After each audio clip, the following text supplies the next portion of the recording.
সম্মানিত হাজিরিন, আজকে আমরা আলোচনা করব ইনফাক ফি সাবিলিল্লাহ, আল্লাহর রাস্তায় দান। এই দানের আরেকটি মাধ্যম হচ্ছে যাকাত দেওয়া। এই যাকাতের আরেকটি অংশ হচ্ছে ফসলের যাকাত দেওয়া। আমরা সম্পদের যাকাত এই ব্যাপারে অনেক আলোচনা শুনে থাকি, কিন্তু ফসলের যে যাকাত রয়েছে, ফল এবং ফসলের যাকাত রয়েছে, এই বিষয়টা আমরা জানি না। আমরা অনেকেই জানি না যে ফসল এবং ফলের যাকাত দিতে হয়। আল্লাহ তাআলা এটা ওয়াজিব করে দিয়েছেন, ফরজ করে দিয়েছেন। ফল এবং ফসলের যাকাত দেওয়া যে ফরজ, এটা আমরা জানি না। আমরা শুধু মনে করি যে যাদের অনেক টাকা আছে শুধু তারাই যাকাত দিবে, নেশাব পরিমাণ সম্পদের মালিক যারা শুধু তারাই যাকাত দিবে। কিন্তু ইসলামের বিধান হচ্ছে যে নেশাব পরিমাণ অর্থের টাকার মালিক যিনি হবেন তিনি যেমন যাকাত দিবেন, নেশাব পরিমাণ স্বর্ণের মালিক যিনি হবেন তিনি যেমন যাকাত দিবেন, নেশাব পরিমাণ রৌপ্যের মালিক যিনি হবেন তিনি যেমন যাকাত দিবেন, নেশাব পরিমাণ গরু, ছাগল, মহিষ, দুম্বা, উট এইগুলোর মালিক যিনি হবেন তিনি যেমন যাকাত দিবেন, ঠিক তেমনি ভাবে ফসলেরও নেশাব রয়েছে, নির্দিষ্ট পরিমাণ রয়েছে। সেই পরিমাণ ফসল হলে পরে ফসল এবং ফলেরও যাকাত দিতে হবে। এটা আল্লাহর বিধান। আল্লাহ কুরআনুল কারীমের মধ্যে এই বিধান স্পষ্ট করে দিয়েছেন। আমাদের জন্য আল্লাহ তাআলা এই বিধান লিপিবদ্ধ করে দিয়েছেন। তাহলে যেটা আমাদের জন্য আল্লাহ রাব্বুল আলামিন লিপিবদ্ধ করে দিয়েছেন, সেই বিধান সম্পর্কে আমাদের জানা দরকার আছে না নাই? সম্মানিত বন্ধুগণ আমার, তার আগে আমরা সংক্ষেপে আল্লাহ রাব্বুল আলামিনের রাস্তায় দান করার যে সওয়াব বা গুরুত্ব, ফজিলত, সে সম্পর্কে আমরা সংক্ষেপে একটু জেনে নেই। আমার বন্ধুগণ, আল্লাহ রাব্বুল আলামিন কোরআনে কারীমে সূরা আল ইমরান 3 নম্বর সূরার 92 নম্বর আয়াতে কারিমার ভিতরে আমার আল্লাহ রাব্বুল আলামিন বলেন, লান তানালুল বিররা হাত্তা তুনফিকু মিম্মা তুহিব্বুন। আল্লাহ রাব্বুল আলামিন জানিয়ে দেন, বান্দা তুমি যেই জিনিসটা ভালোবাসো, তোমার কাছে যেই জিনিসটা প্রিয়, সেই ভালোবাসার সেই প্রিয় জিনিসটা তুমি আল্লাহর রাস্তায় দান করো। তার মানে হলো এই আল্লাহর রাস্তায় যে জিনিসটা দান করতে হবে সেটা হতে হবে উত্তম জিনিস এবং ভালো জিনিস। কোনো নষ্ট জিনিস, পচা জিনিস আল্লাহর রাস্তায় দান করা যাবে না। কোনো নষ্ট, পচা, ছেঁড়া জিনিস যদি আল্লাহর রাস্তায় দান করা হয়, ওই দান আল্লাহর দরবারে কবুল হবে না। আমার বন্ধুগণ, আল্লাহর নবী জনাবে মুহাম্মদুর রাসূলুল্লাহ সাল্লাল্লাহু আলাইহি ওয়াসাল্লাম একদিন দেখতে পেলেন মসজিদে নববীর সঙ্গে কিছু খেজুর বাঁধা রয়েছে, খেজুরের একটা আটি বাঁধা রয়েছে। আল্লাহর নবী দেখলেন সেই খেজুরটা খুবই নিম্নমানের। আল্লাহর নবী বললেন, কে এই খেজুরের এই গোছাটা কে দান করেছে? এত নিম্নমানের খেজুর কে দিয়েছে? ওই ব্যক্তিকে যদি এই খেজুর দেওয়া হয়, ওই ব্যক্তি নিজেও এই খেজুর খাবে না। আমার বন্ধুগণ, অনেক মানুষ আছেন যে ভালোটা নিজের জন্য ব্যবহার করেন, নিজের জন্য রেখে দেন, কিন্তু আল্লাহর জন্য, রাসূলের জন্য, মসজিদ মাদ্রাসার জন্য, এতিমদের জন্য, গরিবদের জন্য যেটা বাজেট করেন সব থেকে নিম্নমানেরটা। কথা বলেন ঠিক কিনা? যেমন দেখা যায় মসজিদের জন্য যদি কালেকশন করতে যাওয়া যায়, সবাই না, সবাই ভালো আছে, 2-1 জন আছে এরকম যে ভালো ধানটা দেবে না, ওই যেই ধানের মধ্যে সিটি আছে বেশি ওইটা দেয়। পেঁয়াজ কালেকশনের সময় ভালো পেঁয়াজটা দেয় না, যেটা ফাটা পেঁয়াজ আছে ওইটা দেওয়ার চেষ্টা করে। কথা বলেন ঠিক কিনা? তবে আপনার এই এলাকায় নাই, অন্য এলাকায় আছে, এইরকম করে। পাট কালেকশন করতে গেলে ভালো যেটা ধুয়েছে, ভালো রং হয়েছে সেটা না দিয়ে যেটা রং হয় নাই ওইটা দেওয়ার চেষ্টা করে, ঠিক কিনা? কিন্তু আল্লাহর রাস্তায় যেটা দান করতে হবে সেটা সর্বোত্তমটা দান করার নির্দেশনা দিয়েছেন কে? আল্লাহ রাব্বুল আলামিন। আমার বন্ধুগণ, যারা আল্লাহর রাস্তায় দান করে তারা হলো ঈমানদার। তাদের পরিচয় আমার আল্লাহ তাআলা দিয়েছেন সূরা বাকারার মধ্যে ৩ নম্বর আয়াতে আমার আল্লাহ পাক বলেন, আল্লাযীনা আমানু আল্লাযীনা ইউমিনুনা বিল গায়বি ওয়া ইউকিমুনাস সালাতা ওয়া মিম্মা রাযাকনাহুম ইউনফিকুন। আল্লাহ রাব্বুল আলামিন জানিয়ে দিলেন, অবশ্যই যারা ঈমানদার হবে, আল্লাযীনা ইউমিনুনা, যারা ঈমান আনবে গায়বের প্রতি, অদৃশ্যের প্রতি যারা ঈমান আনবে, তারা 3টা কাজ করবে। আয়াতের মধ্যে আল্লাহ তাআলা বলেন তারা নামাজ আদায় করবে, তারা যাকাত দান করবে, তারা নামাজ আদায় করবে, অদৃশ্যের প্রতি বিশ্বাস স্থাপন করবে, এবং আল্লাহ রাব্বুল আলামিন তাদেরকে যে রিজিক দিয়েছেন সেখান থেকেই তারা দান করবে। জোরে বলেন সুবহানাল্লাহ। তাদেরকে আল্লাহ যে রিজিক দিয়েছেন সেখান থেকেই দান করবে, সামর্থ্য অনুযায়ী। আমার অনেক টাকা পয়সা হলে আমি দান করব, এখন করব না, বিষয়টা এমন নয়।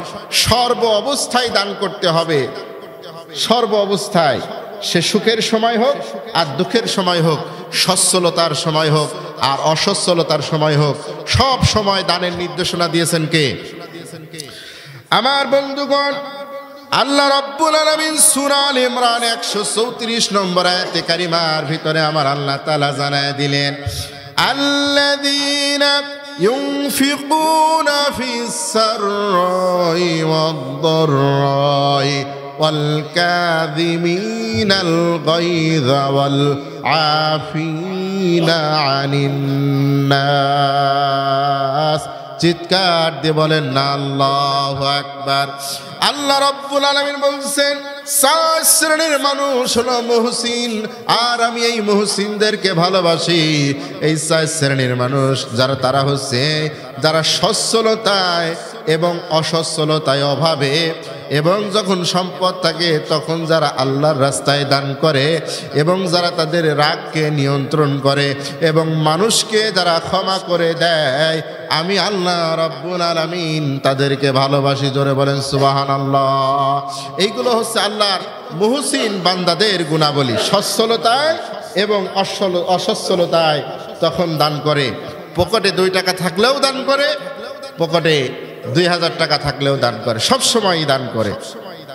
আমার বন্ধুগণ, আমার ভাইয়ের একান্ত আপনজনেরা, আমাদের যে সম্পদ আমরা উপার্জন করছি, একদিন যখন আমাদের মৃত্যু এসে যাবে তখন কিন্তু এই সব সম্পদ রেখে আমাদেরকে চলে যেতে হবে। কথা বলেন ঠিক কিনা?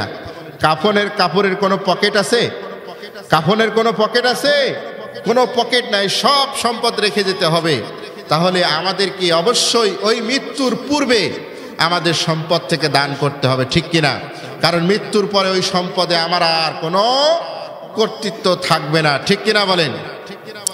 আমার বন্ধুগণ, এই জন্য আল্লাহ রাব্বুল আলামিন সূরাতুল বাকারা 254 নম্বর আয়াতের ভিতরে আমার আল্লাহ তাআলা জানায় দিলেন, ইয়া আইয়ুহাল্লাযীনা আমানু আনফিকু মিম্মা রাযাকনাকুম মিন ক্বাবলি আন ইয়াতিয়া ইয়াউমুন লা বাইউন ফীহি খুল্লাতুন ওয়ালা শাফাআ ওয়াল কাফিরুনা হুমুজ জালিমুন।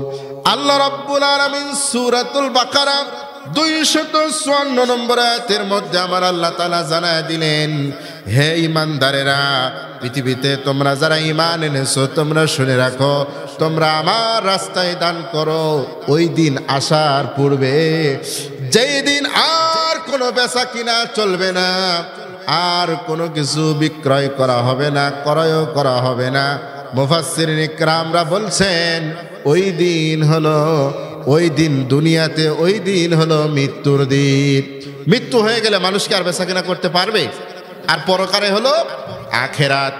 তার মানে মুফাসসিরিন ইকরামরা বলছেন আল্লাহ রাব্বুল আলামিন এখানে বলছেন তোমার মৃত্যু আসার পূর্বে তুমি আল্লাহর রাস্তায় দান করো। কারণ আখেরাতে কোনো কেনাবেচা চলবে না। আখেরাতে যদি কেউ বলে যে দুনিয়ার সব সম্পদ আল্লাহ আমি দিয়ে দিলাম, আমারে মুক্তি দেন, মিল উলার দুনিয়ার সব সম্পদ দিয়ে দিলাম, আল্লাহ ওকে মুক্তি দেন, আল্লাহ মুক্তি দেবেন? দেবেন না। অথচ আল্লাহ নবী বলছেন ও আমার উম্মতেরা শোনো, জাহান্নামের আগুন অত্যন্ত ভয়াবহ, জাহান্নামের আযাব অত্যন্ত কঠিন, অত্যন্ত ভয়াবহ।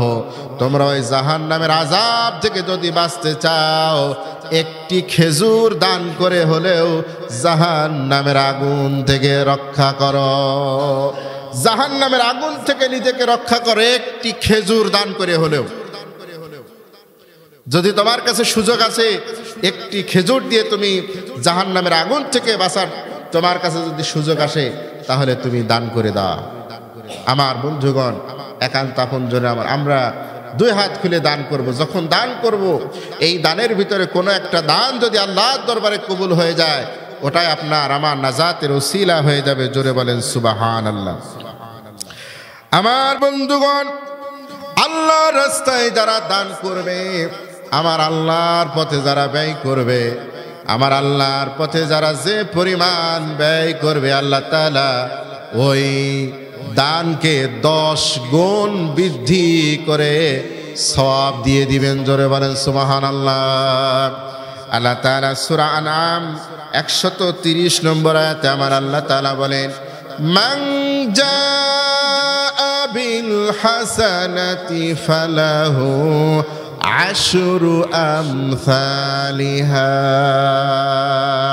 আল্লাহ তাআলা বলেন, যারা আমার পথে, আমার রাস্তায়, আমার জন্য, আমার দ্বীনের জন্য, ইসলামের জন্য, কোরআনের জন্য, আমার ঘর মসজিদের জন্য যারা দান করবে, আমি আল্লাহ রাব্বুল আলামিন তার সেই দানকে আশরু 10 গুণ করে আমি ফিরায় দেব।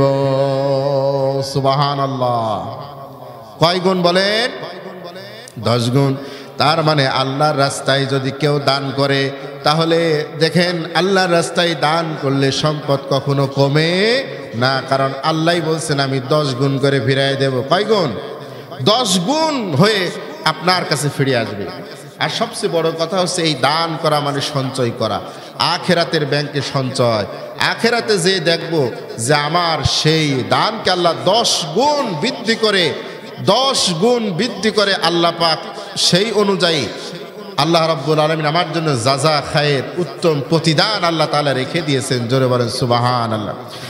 আমার বন্ধুগণ, আল্লাহ সুবহানাহু ওয়া তাআলা সূরা বাকারা 261 নম্বর আয়াতে কারিমার ভিতরে আমার আল্লাহ পাক আরেকটি উদাহরণ তুলে ধরেছেন। আমার আল্লাহ পাক বলেন, মাসালুল্লাযীনা ইউনফিকুনা আমওয়ালাহুম কামাসালি হাববাতিন আম্বাতাত 7 সানাবিলা ফি কুল্লি সুম্বুলাতিন মিয়াতু হাব্বা আল্লাহু ইউদাইফু লিমান ইয়াশাউ আল্লাহু ওয়াসিউন আলিম। বলেন আল্লাহু আকবার। আল্লাহ তাআলা সূরা বাকারা 261 নম্বর আয়াতে কারিমার ভিতরে বলছেন, আমার পথে, আমার দ্বীনের জন্য যারা দান করবে, তাদের দানের উদাহরণ, মিসাল মাসালু মানে উদাহরণ, এক্সাম্পল। আল্লাহ বলছেন এক্সাম্পলটা হলো এই, উদাহরণটা হলো এই, আমি আল্লাহ রাব্বুল আলামিন তার সেই দানটাকে কিভাবে তার কাছে ফিরায় দেব। শোনো ও কৃষক ভাইরা, আমার মনে হয় আল্লাহ সুবহানাহু ওয়া তাআলা যে উদাহরণটা কোরআনে কারীমে সূরা বাকারার 261 নম্বর আয়াতে কারিমার ভিতরে দিয়েছেন, এই উদাহরণটা কৃষকরা যেমন বুঝবে, পৃথিবীর আর কেউ এত সুন্দর করে বুঝবে না। কারণ আল্লাহ তাআলা বলছেন, শোনো, যখন তোমরা কোনো একটা বীজ, যখন তোমরা জমিনের মধ্যে তোমরা একটা বীজ যখন তোমরা রোপণ করো, তখন ওই বীজ থেকে একটা গাছ হয়। অনেক সময় দেখা যায় একটা ধান যখন আপনি চারা দিয়েছেন, ওই একটা ধান থেকে যখন আপনি চারা হলো, একটা চারা হয়, এরপরে ওই চারাটা যখন আপনি জমিনের মধ্যে যখন লাগায় দেন, ওই আতাল থেকে তুলে যখন জমিনের মধ্যে যখন ধানের ভুঁইতে যখন জমিতে লাগায় দেন, আমার বন্ধুগণ, তখন দেখা যায় ওই একটা জায়গায় থেকে আল্লাহ রাব্বুল আলামিন ওই জায়গায় 7টা আল্লাহ তাআলা ডগা তৈরি করে দেন, ডাল তৈরি করে দেন। কয়টা? হ্যাঁ, আল্লাহ তাআলা কি বলছেন দেখেন, কামাসালি হাব্বাতিন আম্বাতাত সাবা সানাবিলা। সাবা মানে কত? 7টা। অনেক সময় আপনি ধানের যে গোছটা তৈরি হয়, লাগাইছিলেন তো একটা, কিন্তু যে গোছটা হয়েছে সেই গোছ থেকে দেখবেন 7টা 8টা 10টাও হতে পারে। পারে কি পারে না বলেন? আল্লাহ 7টার কথা বলছেন। আমার বন্ধুগণ, এই যে একটা গাছ থেকে 7টা ডাল 7টা ছড়া আল্লাহ তাআলা বাইর করে দিলেন, এরপরে প্রথম কয়টা ছিল? একটা। খেয়াল করেন, এরপরে 7টা হলো, 7টার অনেক সময় বেশি হয়, 10টা হয়। আমার বন্ধুগণ, এরপরে এই 7টা ডালের মাথায় আল্লাহ রাব্বুল আলামিন বলছেন, সাবা সানাবিলা ফি কুল্লি সুম্বুলাতিন মিআতু হাব্বা। মিআতুন মানে 100। আল্লাহ পাক প্রত্যেকটা ডালের মাথায় 100টা করে ধান দিয়া দেন। সুবহানাল্লাহ। এক থেকে কত হলো? 7টা ডাল, 7 ডালে 100 করে, কত হইলো? 700। তাহলে আল্লাহর কোরআনের কথা ঠিক আছে। এবার বাড়ি যে আপনি আপনার ধানের যে গোছা ছিল, ওই একটা গোছার কয়টা ডাল আর এক একটা ডালে কত করে ধান আপনি গুনবেন। তাতে দেখা যায় অনেক সময় 100 থেকে 150 ধান আমাদের দেশি ধানের মধ্যে থাকে। কথা বলেন ঠিক কিনা? বাংলাদেশে একটা ধান পাওয়া গেছে, যেই ধানের নাম আছে ফাতেমা ধান। এই ধানের আপনার শাখায় 1000-এরও বেশি ধান পাওয়া গেছে। জোরে বলেন সুবহানাল্লাহ। দিয়েছেন কে? আল্লাহ তাআলা বলছেন কোরআনে যে আমি এর থেকেও বেশি দিতে পারি, আমি এর থেকে কম বেশি এই দেওয়ার মালিক কে? তাহলে আপনি আল্লাহর রাস্তায় যদি 1 টাকা দান করেন, সেই 1কে 7 দিয়ে গুণ করেন, 1 থেকে 7 হবে, 7 থেকে 700 হবে। এর থেকে বেশি করে দিতে পারেন তিনি কে? তাহলে আল্লাহর রাস্তায় দান করলে কি কমে? কমে না। আল্লাহ রাব্বুল আলামিন এই জন্য বলছেন, মান যাল্লাযী ইউকরিদুল্লাহা করদান হাসানান ফায়ুদাইফাহু লাহু ওয়া লাহু আজরুন কারীম। বলেন আল্লাহু আকবার। আল্লাহ পাক কোরআনে বলছেন, কে আসো? ও তোমরা কে আসো? আমার বান্দারা কে আসো? আমি আল্লাহ রব্বুল আলামিনকে তোমরা ঋণ দেবে, কর্জ দেবে, উত্তম ঋণ। আল্লাহ বলছেন আমারে ঋণ দাও, অথচ আল্লাহর নাম হচ্ছে আল্লাহুস সামাদ। আল্লাহ হচ্ছেন অমুখাপেক্ষী। আল্লাহ কি বলেন? অমুখাপেক্ষী। আল্লাহর কারোর কাছে চেয়ে থাকতে হয় না। আল্লাহ রাব্বুল আলামিন এই বিশ্ব পরিচালনা করতে গিয়ে কখনো দুর্বলতা অনুভব করেন না। জোরে বলেন সুবহানাল্লাহ। সে আল্লাহ বলছেন, কে আসো আমারে ঋণ দিবা, আমার একটু ধার দিবা? কে আসো? এই আয়াতে তাফসীরের মধ্যে লেখা হয়েছে যে আল্লাহ ধার চাচ্ছেন, তার মানে আল্লাহর জমিনে আল্লাহর দ্বীন বাস্তবায়নের জন্য, আল্লাহর এই ইসলাম এটা সুপ্রতিষ্ঠিত করার জন্য যত কাজ আছে, সেই কাজগুলো আঞ্জাম দেওয়ার জন্য অর্থের প্রয়োজন আছে না নাই? জোরে বলেন আছে না নাই? সেই জায়গায় আল্লাহ তাআলা নিজেই অর্থ চাচ্ছেন আপনাদের কাছে। কে আসো দান করবে? যখন আপনাদের কাছে প্রেজেন্টেশন করা হবে যে আল্লাহর দ্বীনের জন্য দান করেন, আল্লাহর ঘরের জন্য দান করেন, মসজিদের জন্য দান করেন, তখন আপনাদেরকে দিতে হবে। আর মনে রাখতে হবে, আপনার কাছে দুনিয়ার কোনো মানুষ চায় নাই, আল্লাহ নিজেই চেয়েছেন। জোরে বলেন সুবহানাল্লাহ। আল্লাহ চাওয়ার পরে কি বলছেন? ফায়ুদাইফাহু লাহু ওয়া লাহু আজরুন কারীম। আমি আল্লাহ ওটাকে বহু গুণে বৃদ্ধি করে, এবং আমি আল্লাহ তার জন্য আরো পুরস্কার রেখে দিব। সুবহানাল্লাহ। আজরুন কারীম, সম্মানিত পুরস্কার আমি রাখবো। আমার বন্ধুগণ, এবার আসেন, আল্লাহ বলছেন আমারে যদি ঋণ দাও আমি তোমার সেটাকে বৃদ্ধি করে তোমার কাছে ফিরিয়ে দেব। বলছেন কে? এখন বলেন আল্লাহর কথা কি মিথ্যা হতে পারে? মিথ্যা হয়? আল্লাহ বলছেন ওয়ামান আসদাকু মিনাল্লাহি কিলা, কে আছে আমি আল্লাহর চাইতে বেশি সত্য কথা বলে?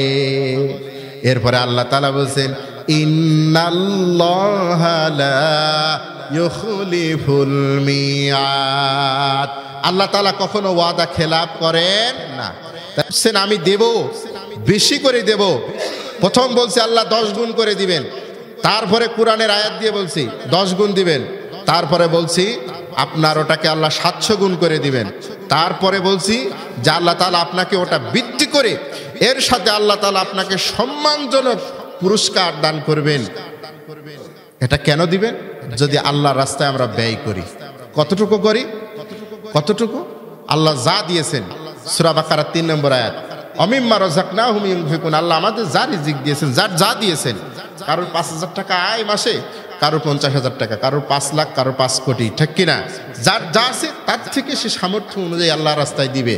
আল্লাযীনা ইউনফিকুনা ফিস সাররাই ওয়াদ দাররাই, সচ্ছলতায় অসচ্ছলতায় যার যতটুকু সামর্থ্য সে যখন দিবে তখন আল্লাহ তার সম্পদকে এইভাবে বাড়ায়া দিবেন।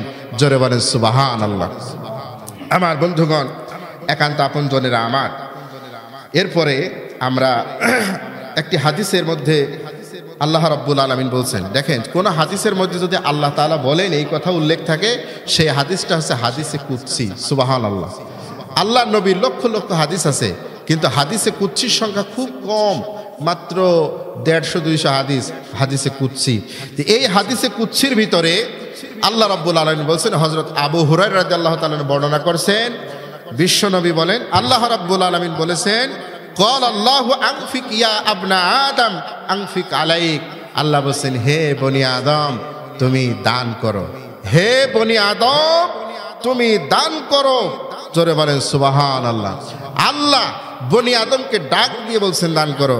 আর আল্লাহর নবী বলছেন শোনো, জাহান্নামের আযাব খুব কঠিন ভয়াবহ, একটি খেজুর দান করেও যদি জাহান্নামের আগুন থেকে রক্ষা পাওয়ার সুযোগ এসে যায় তাহলে তোমরা সেই সুযোগটা গ্রহণ করে নাও। জোরে বলেন সুবহানাল্লাহ।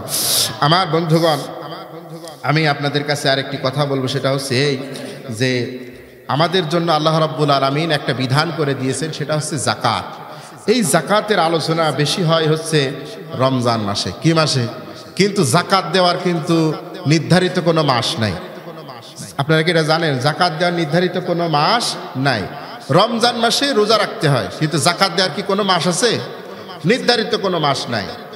আমার কাছে কোনো টাকা আসলো, সেই টাকা যদি নেশাব পরিমাণ হয়, ধরেন নেশাব হলো 1 লক্ষ টাকা, এই 1 লক্ষ টাকা যদি আমার এই যে আজকের যে দিন, এই ডিসেম্বর মাসের আজকে 6 তারিখ, এই 6 তারিখ আগামী ডিসেম্বর মাসের 6 তারিখ, মানে এটা আমি ইংরেজি বলছি, এটা আরবি হবে, আরবিতে কিন্তু বছরে 11 দিন কম।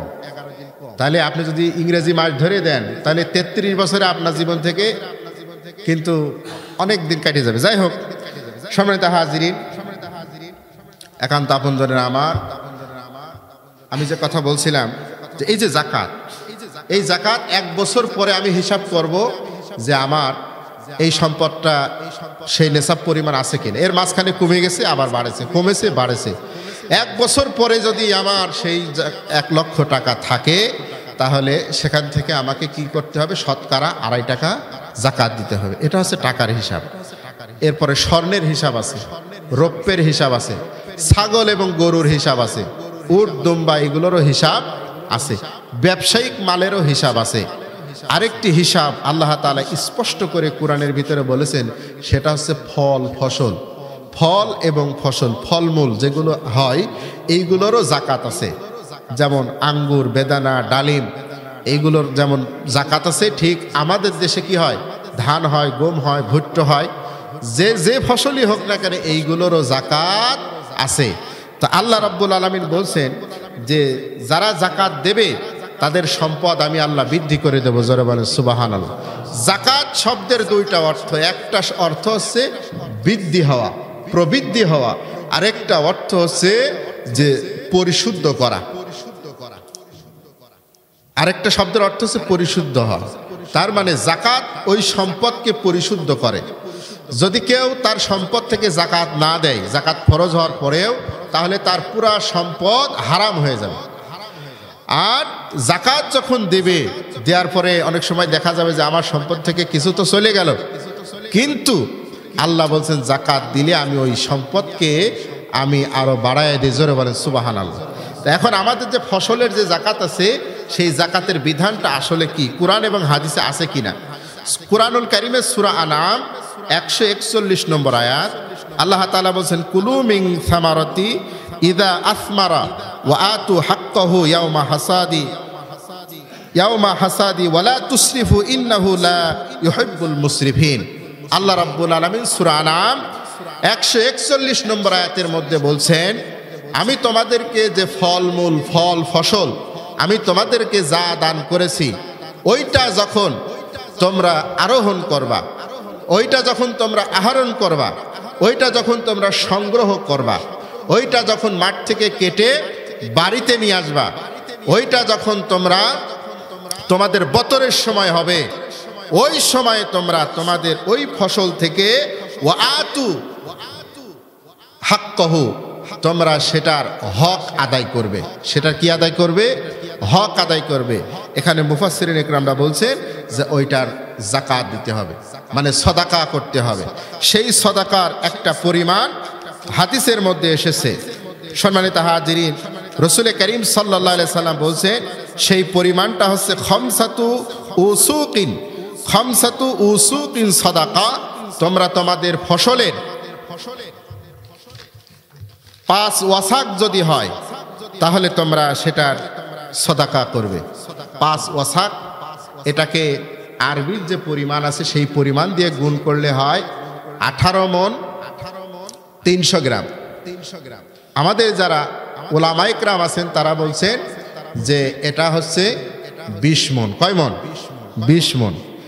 তো মূলত কথাটা হচ্ছে যে 10 ভাগের 1 ভাগ ফসল জাকাত দেওয়াটাই হচ্ছে ওসর। 10 ভাগের 1 ভাগ জাকাত দেওয়াটাই ওসর। তো সেটা কিভাবে 10 ভাগের 1 ভাগ আর কিভাবে 20 ভাগের 1 ভাগ জাকাত হবে, সেই ব্যাপারেও আল্লাহ নবী সাল্লাল্লাহু আলাইহি সাল্লামের একটি হাদিস আছে। বুখারী শরীফের 1484 নম্বর হাদিস। আল্লাহ নবী বলছেন, ফিমা সাকাতিস সামাই ওয়াল উয়ুনা ওয়া কানা আসারিয়াল উশরা ওমা সুকিয়া নাদহি নিসফুল উশরা।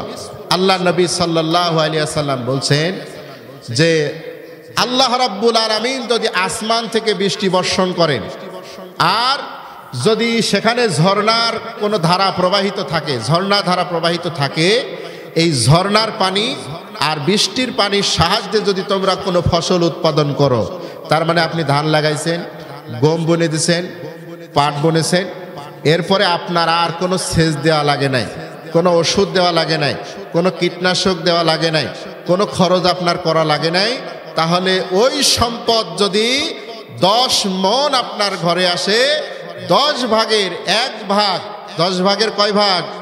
1 ভাগ আশারা মানে 10, দশমাংশ মানে 10 অংশের 1 অংশ আল্লাহর রাস্তায় আপনাকে দান করতে হবে। তাহলে 10 ভাগের কয় ভাগ? তাহলে 10 মণে কয় মণ? অনেকেই আমরা 10 মণ পাট, 10 মণ গম, 10 মণ ধান আমরা পেয়ে থাকি, কিন্তু কখনোই কি আমরা 1 মণ আল্লাহর রাস্তায় দিয়েছি? দেয় নাই। আরেকটা জিনিস খেয়াল রাখবেন যে অনেক সময় বৃষ্টির পানিতে হয় না, আমাদের নিজেদের সেচ দিতে হয়, আমাদের নিজেদের ওষুধ দিতে হয়, কীটনাশক দিতে হয়, অনেক খরচ আছে। এই ক্ষেত্রে নিয়ম হলো যে 20 ভাগের 1 ভাগ। কয় ভাগ? 20 ভাগের 1 ভাগ। তাহলে আমার ঘরে যদি 20 মণ ধান, 20 মণ গম, 20 মণ পেঁয়াজ, 20 মণ রসুন, 20 মণ পাট যদি আসে, আমাদের যেগুলো আপনারা চাষ করেন, 20 মণ তিল, 20 মণ সরিষা যদি কখনো আসে, সেখান থেকে 20 ভাগের 1 ভাগ আপনি যত টাকাই আপনার জমিতে খরচ করেন, 20 ভাগের 1 ভাগ আল্লাহর রাস্তায় দান করতে হবে। 20 মণে 1 মণ, 100 মণে কয় মণ? 5 মণ। তাহলে 100 মণ ধান অনেকেই পায় আমাদের সমাজে, আছে না নাই? তাহলে তাকে অবশ্যই যাকাত দিতে হবে। আর যাকাত দেওয়ার সময় নিয়ম হচ্ছে একজন ভালো আলেমের কাছে গিয়ে নিজের সম্পদের সম্পূর্ণ বিবরণ দেওয়া। বিবরণ দেওয়ার পরে তিনি হিসাব করে দিবেন যে আপনার সম্পদের এখন কত টাকা জাকাত হলো বা আপনার ফসলের কতটুকু জাকাত হলো, তখন সেই জাকাতটা দিতে হবে। কুরআনুল কারীমে সূরাতুত তাওবার 60 নম্বর আয়াত অনুযায়ী এই 60 নম্বর আয়াতে কোথায় কোথায় জাকাত দেওয়া যাবে এই কথা আল্লাহ বলে দিয়েছেন। 8টা খাত আছে। কয়টা খাত বলেন? 8টা খাত। তাহলে ফসলের যে জাকাত দিতে হবে এটা কোরআন এবং হাদিসে আছে না নাই? আছে না নাই? এইটা সম্পর্কে আরো বিস্তারিত জানতে হবে। সম্মানিত হাজিরিন, যারা ইমানদার, যারা তাকওয়াবান, যারা মুমিন, যারা মুত্তাকিন, তাদেরকে কোনো জিনিস জোর করে করানো লাগে না। যখন তারা কোনো জিনিস জানে সেটা আরো বেশি জানার জন্য চেষ্টা করে এবং মনে করে যে আমার এটা হারাম হয়ে যাচ্ছে কিনা, এটা আমার গুনাহ হচ্ছে কিনা, তখন সে এটা জানে, জানার পরে সে সেটা পালন করার চেষ্টা করে। আমরা এই যে আজকে ওসরের কথা শুনলাম, শোনার পরে আমরা যদি বলি যে ও আমার দেয়া লাগবে না, ও আমার দেয়া লাগবে না, জীবনে কোনো দিলাম না, জীবনে কোনো দিন শুনি নাই, এই হুজুর দেখি নতুন কথা বলতেছে। সম্মানিত হাজিরিন, এটা কোরআন হাদিসে আছে না না, এটা আপনারা আরো গবেষণা করবেন, আরো আলেমদের কাছে শুনবেন। কিন্তু আপনারা যদি কোরআন এবং হাদিসে সত্যই থাকে, আমি তো অবশ্যই দলিল দিয়ে বললাম, তখন আপনারা আমল করার চেষ্টা করবেন ইনশাআল্লাহ। যদি না করেন কি ক্ষতি হবে জানেন? এই কুরআনুল কারীমে সূরা কলামের ভিতরে একটা ঘটনা আছে। 18 নম্বর আয়াত থেকে 23 নম্বর আয়াতের ভিতরে একটা ঘটনা আছে। সেই ঘটনা হচ্ছে ইয়ামেনের রাজধানী হচ্ছে সানা। এই ইয়ামেনের রাজধানী সানায় এখানে একজন লোক বসবাস করতেন। সেই লোকটা খুব আল্লাহওয়ালা ছিলেন। খুব মনোযোগ দিয়ে ঘটনাটা শুনবেন। খুব আল্লাহওয়ালা মানুষ ছিলেন এই ব্যক্তি। তিনি যেই দিন তার সম্পদ, তার ফসল যেই দিন তিনি ঘরে তুলতেন, ওই দিন ঘরে তোলার পূর্বেই তিনি তার ফসল থেকে আল্লাহর রাস্তায় সাদাকা করে দিতেন। জোরে বলে সুবহানাল্লাহ। গরিব মানুষেরা ওই দিন তার বাড়িতে চলে আসতো যে আজকে অমুক ফসল কাটবে, আমাদেরকে দান করবে। আমার বন্ধুগণ, তো একদিন উনি হঠাৎ করে মারা গেলেন। মারা যাওয়ার পরে ওনার 4টা ছেলে ছিল। এই 4টা ছেলে না, 3টা ছেলে ছিল।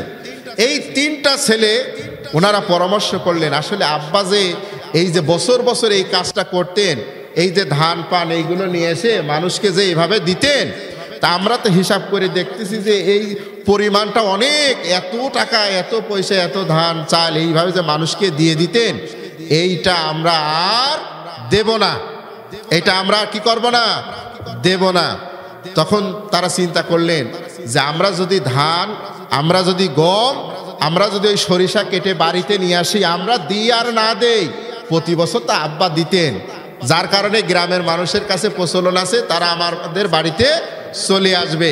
তাহলে কি করতে হবে? তারা পরামর্শ করলো, শোনো, আমরা ফসল ঠিকই বাড়িতে নিয়ে আসবো, আমরা ফসল ঘরেও তুলবো, কিন্তু কোনো গরিব মানুষ জানবে না, কোনো গরিব মানুষকে জানতে দেব না। তাহলে কি করব? বলছে তাহলে আমরা যখন রাত থাকবে, রাতের অন্ধকারে আমরা আমাদের জমিতে যাব, রাতের অন্ধকারে ফসল কেটে নিয়ে এসে আমরা ফসল ঘরে তুলে ফেলবো, গরিব মানুষ জানবেও না, আমাদের কাছে চাইবেও না। আমার বন্ধুগণ, রাত যখন হয়ে গেল, গভীর রাতে ওই ছেলেরা একে অপরকে ডাকলো, এক ভাই আরেক ভাইকে ডেকে 3 জন তারা জমিতে চলে গেছে। যাওয়ার পরে এবার তারা তাদের জমিতে যখন তারা গেছে, যাওয়ার পরে ওরা অবাক হয়ে গেছে, হতবাক হয়ে গেছে। যাওয়ার পরে দেখে যে ওই তাদের যে ফসল, ওই ফসল আল্লাহর গজবে, আল্লাহর ক্রোধে গজবে ওই পুরা ফসল পুড়িয়ে নষ্ট হয়ে গেছে, পুরা ছাই পড়ে আছে। তখন একজন আরেকজনকে বলছে, ভাই আমরা মনে হয় ভুল করে ওই দক্ষিণের মাঠে না যায় উত্তরের মাঠে চলে আসি, আমার ভুল মনে হয়, আমরা চিনতে পারতেছি না, রাতের অন্ধকারে আমরা মনে হয় অন্য জায়গায় চলে আসছি। তারপরে তারা দাঁড়ায় আছে। দাঁড়ানোর পরে কিছুক্ষণ পরে একটু আলো যখন, রাত যখন সরতেছে, যখন দিনের আলো প্রকাশিত হচ্ছে, তখন তারা তাকায় দেখলেন যে এই জমি তাদের জমি, এই জমি তার বাপের জমি, এটাই তার পৈতৃক সম্পত্তি, এই জমিতেই তারা ফসল করেছিলেন, ফসলগুলো পেকেছিল, এটাই তারা ঘরে তুলবেন। কিন্তু যখন তারা সিদ্ধান্ত নিয়েছে এই ফসলের মধ্যে যে গরিবদের হক আছে, এই হক আমরা দেব না, তখন আল্লাহ বলছেন তোদেরও খাতি। আল্লাহ তাআলা ওইটা একদম একদম জ্বালায় পুরায় ভস্য করে দিয়েছেন। কোরআনের ডাইরেক্ট আয়াত নাজিল করে আল্লাহ তাআলা বিশ্বনবীকে ঘটনা শুনায় দিচ্ছেন আমাদের জন্য। তখন তারা বলল বাল নাহনু মাহরুমুন, আমরা বঞ্চিত হয়ে গেলাম, আমরা মাহরুম হয়ে গেলাম। তখন তারা মাথায় হাত দিয়ে হাই হাই করতে করতে ওখানে বসে পড়ল। ওই ফসল আল্লাহ একদম নষ্ট করে দিয়েছিলেন। তাহলে আমার আপনার জন্য আমার আপনার আল্লাহ তাআলা যে সম্পদ দিয়েছেন, সেই সম্পদে যদি গরিবদের হক থাকে, এই হক দিতে আমাদের কোনো আপত্তি আছে? জোরে বলেন, কোনো আপত্তি আছে? আল্লাহ তাআলা কাকে কাকে আপনি দিবেন সেই লিস্টটা আল্লাহ তাআলা করে দিয়েছেন। 8টা খাতে আপনি আপনার যাকাতটা দিতে পারবেন। এই 8টা খাতের নিচের লাইনে আল্লাহ তাআলা বলেছেন ফি সাবিলিল্লাহ, তোমরা যখন যাকাত দিবে আমি আল্লাহ তাআলা একটা খাত নিযুক্ত করে দিলাম, সেটা হচ্ছে আল্লাহর রাস্তায় তোমরা দান করবে। আল্লাহর জমিনে আল্লাহর দ্বীন প্রতিষ্ঠার কাজের জন্য তোমরা যাকাতের অর্থ দিবে, কারণ যাকাতের অর্থ দিলে আল্লাহর দ্বীন প্রতিষ্ঠিত হবে।